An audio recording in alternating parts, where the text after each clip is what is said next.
আসসালামু আলাইকুম প্রিয় আর্জেন্টিনা ফুটবল ফ্যান্স। কোপা আমেরিকার গ্রুপ স্টেজে টানা ৩ ম্যাচে ৩ জয় পূর্ণ ৯ পয়েন্ট নিয়ে আর্জেন্টিনা গ্রুপ চ্যাম্পিয়ন হয়েছে। আর আজ ভোরবেলা কিন্তু গ্রুপ বি এর ভাগ্যটাও নির্ধারিত হয়ে গিয়েছে, যেখানে ভেনেজুয়েলা গ্রুপ চ্যাম্পিয়ন হয়েছে আর গ্রুপ রানার্স আপ হয়েছে ইকুয়েডর। যেহেতু আর্জেন্টিনা আবার নিজেদের গ্রুপে গ্রুপ চ্যাম্পিয়ন হয়েছে, তাই আর্জেন্টিনার প্রতিপক্ষ হবে পরবর্তী গ্রুপ তথা গ্রুপ বি এর রানার্স আপ। সেক্ষেত্রে ইকুয়েডরকে শেষ ৮-এ বা কোয়ার্টার ফাইনালে প্রতিপক্ষ হিসেবে পেয়েছে লিওনেল মেসির আর্জেন্টিনা। অর্থাৎ বুঝতেই পারছেন, চেনা জানা একটা প্রতিপক্ষ। কোপা আমেরিকার আগ মুহূর্তে একটা ফ্রেন্ডলি ম্যাচেও এই ইকুয়েডরকে ১-০ গোলে হারিয়ে এসেছিল লিওনেল মেসির আর্জেন্টিনা। আর ইকুয়েডরের বিপক্ষেও সাম্প্রতিক পারফরমেন্স এবং ওভারঅল ফর্মের ভিত্তিতে আর্জেন্টিনা টপ ফেভারিটই থাকবে। একে তো কোপা আমেরিকার বর্তমান চ্যাম্পিয়ন, তার উপর বিশ্ব চ্যাম্পিয়নও বটে। এছাড়া সাম্প্রতিক আর্জেন্টাইন পারফরমেন্সই আসলে তাদের হয়ে কথা বলছে। তবে আজকের এই ভিডিওতে আর্জেন্টিনা রিলেটেড কিছু টুকিটাকি আপডেট রয়েছে, যেটাই মূলত শেয়ার করে দিতে এসেছি। শুরুতে যে বিষয়টা নিয়ে কথা বলবো সেটা হচ্ছে লিওনেল স্ক্যালোনি সর্বশেষ পেরুর বিপক্ষে ম্যাচে দাগাউটে দাঁড়াতে পারেননি।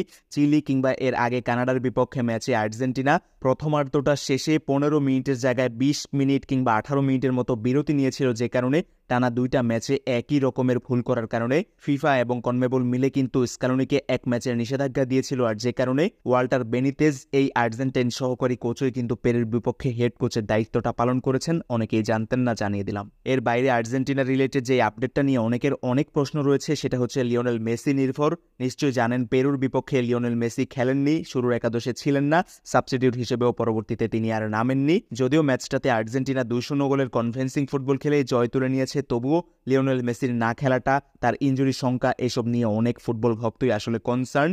তাদের জন্যই জানিয়ে দিতে চাই যে সর্বশেষ চিলির বিপক্ষে ম্যাচে লিওনেল মেসি একটা ফ্র্যাকচারের শিকার হয়েছিলেন। অর্থাৎ তিনি তার উরুতে একটা ডিসকমফোর্ট অনুভব করেছিলেন, যেটা ম্যাচ পরবর্তী সময়ে তিনি নিজেও জানিয়েছেন যে হ্যাঁ, একটা ডিসকমফোর্ট ছিল, কিন্তু ম্যাচটা আমি শেষ করে আসতে পেরেছি, এটাই আমার জন্য সবচেয়ে ভালো একটা খবর।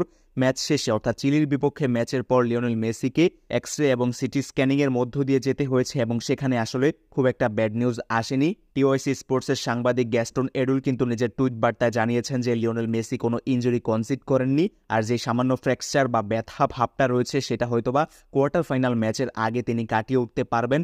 অর্থাৎ কোয়ার্টার ফাইনালে লিওনেল মেসিকে দেখা যাওয়ার সম্ভাবনাটা এখন পর্যন্ত জোরে তালেই রয়েছে।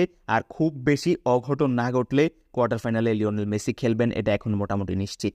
লাউতারো মার্টিনেজ অবশেষে আরও একটা কোপা আমেরিকাতে এসেই আর্জেন্টিনা জার্সিতে ফর্মে ফিরেছেন। এর আগে ২০২১ কোপা আমেরিকাতেও কিন্তু লাউতারো মার্টিনেজ ভালো খেলেছিলেন। ২০২২ বিশ্বকাপটাই তার হরিফিক কেটেছে। আর তাই লাউতারোর গোলে ফেরাটা এবং একই সাথে হুলিয়ান আলভারেজের সাপোর্ট দিয়ে যাওয়াটা আর্জেন্টিনার এই দলটার নাম্বার 9 পজিশনের সবচেয়ে স্ট্রং মেন্টালিটির একটা বিষয় হবে।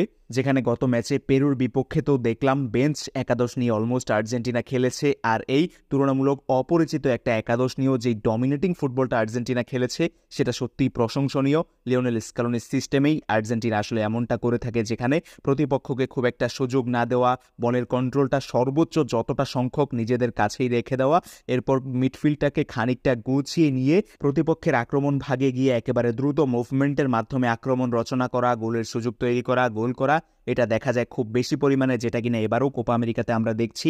আর এরকম একটা ট্যাকটিক্সের উপর ভর করেই কিন্তু আর্জেন্টিনা গত ৩-৪ বছর ধরে সফলতা পেয়েছে।